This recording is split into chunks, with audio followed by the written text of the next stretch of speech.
Humingi ng sorry si Lolo Pepe sa hindi sinasadyang pagkabaril nito kay Zoe na sa akala ay si Balahadya nga ito. Kaya balik sa pagkagapos na naman ang Don sa bangko nang nahuli siya ni Balahadya.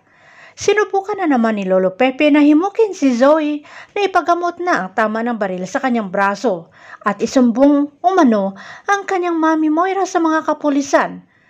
Dagdag sinabi ni Don Pepe na handa niyang kalimutan lahat na kasabwat si Zoe ni Moira, na handang ilihim pa ni Don Pepe ang tunay na pagkatao ni Zoe at handa niyang tanggapin si Zoe na kanyang apo.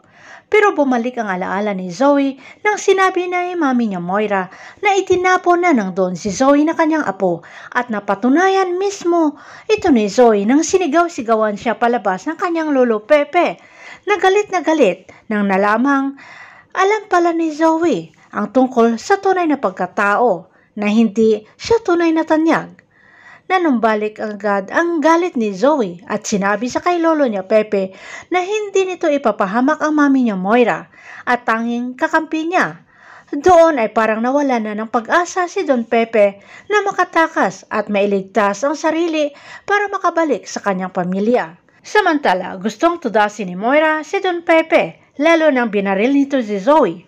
Pero pinigilan siya ni Zoe at ayaw niyang mabahira ng dugo ang kamay ng mami niya Moira na magiging isang kriminal.